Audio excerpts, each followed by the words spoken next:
Kalau besar cita-cita mau jadi apa? Perampok.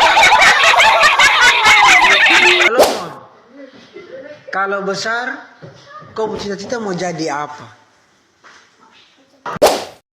Assalamualaikum warahmatullahi wabarakatuh. Cita-cita merupakan impian seseorang pada waktu kecil yang akan diraihnya ketika ia besar kelak. Namun perlu diketahui bahwa kondisi kehidupan seseorang di suatu tempat akan mempengaruhi pemikiran seseorang untuk memberikan cita-citanya. Oke sahabat Rampau, dulu sekitar tahun 90-an di sebuah sekolah menengah pertama atau SMP, seorang guru menanyakan kepada muridnya tentang cita-cita apa yang ingin mereka raih ketika mereka besar kelak. Sontak, semua murid menjawab sesuai dengan cita-cita yang ingin mereka gapai. Saya ingin menjadi guru, saya ingin menjadi dokter, saya ingin menjadi polisi, saya ingin menjadi tentara. Di antara semua murid itu menjawab sesuai dengan cita-cita yang ingin ia gapai kemudian. Namun, salah seorang daripada murid, dia terbingung-bingung dengan jawaban apa yang akan ia berikan tentang cita-citanya kelak. Ketika sampai pada gilirannya, guru bertanya kepada dia, "Kamu, sebut saja namanya Ci, ketika kamu besar kelak, kamu sebenarnya ingin menjadi apa?" Ci pun menjawab, "Saya bercita-cita ingin menjadi GPK." Guru pun terheran dan terbingung-bingung. GPK adalah singkatan dari Gerakan Pengacau Keamanan. Tanpa sadar, guru tersebut menampar murid yang bercita-cita ingin menjadi GPK. Karena dalam hatinya, menjadi GPK adalah seorang pengacau yang akan membahayakan orang lain. Lalu dia bertanya, "Kenapa kamu bercita-cita ingin menjadi GPK?" C pun menjawab bahwa GPK merupakan salah satu cara untuk berjuang tentang Aceh. Semua kelas pun terheran, kawan-kawannya melihat kepadanya, karena dia menyampaikan cita-citanya yang sangat aneh. Hari pun berlalu dan bulan pun berganti.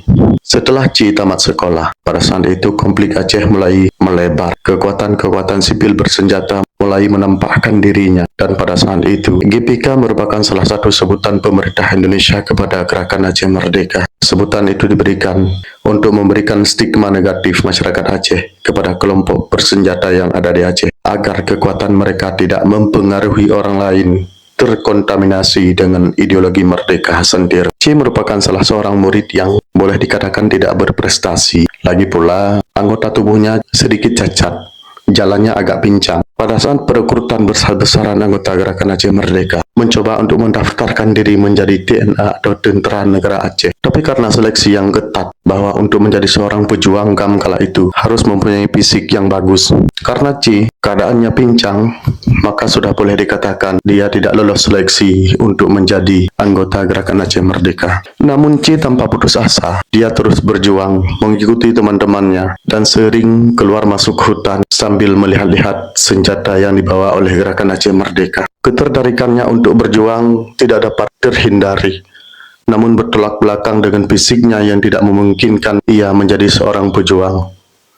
Karena jikalaupun ia diterima sebagai salah seorang anggota Gerakan Aceh Merdeka, sudah barang tentu sangat sulit untuk menyesuaikan diri dengan kondisi Aceh karena harus keluar masuk hutan setiap saat, apalagi ketika berhadapan dengan aparat.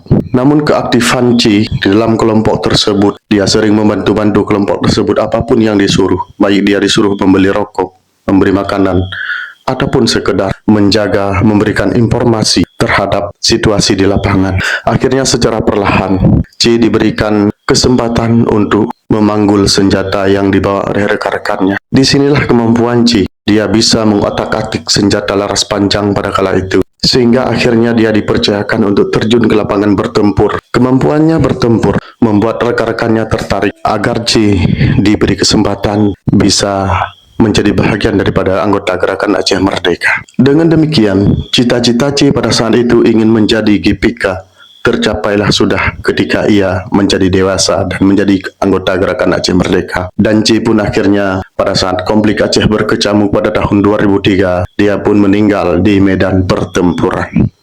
Nah sahabat Rampau, itulah cita-cita seseorang. Mungkin kita tanpa sadar ketika kita menyampaikan sesuatu, itu terwujud ketika tepat pada waktunya. Namun di video ini, saya ingin menunjukkan kepada teman-teman semuanya bahwa begitu juga kondisi di daerah-daerah konflik yang lain seperti di Papua.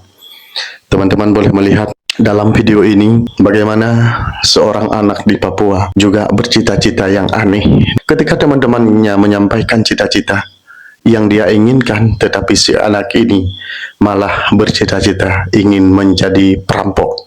Berikut teman-teman kita lihat videonya. Yoris, kalau besar cita-cita mau jadi apa? Mau jadi tentara. Yes! Salomon, kalau besar kau cita-cita mau jadi apa? Mau jadi apa? Polisi. Salomon mau jadi polisi. Tepuk tangan untuk Salomon.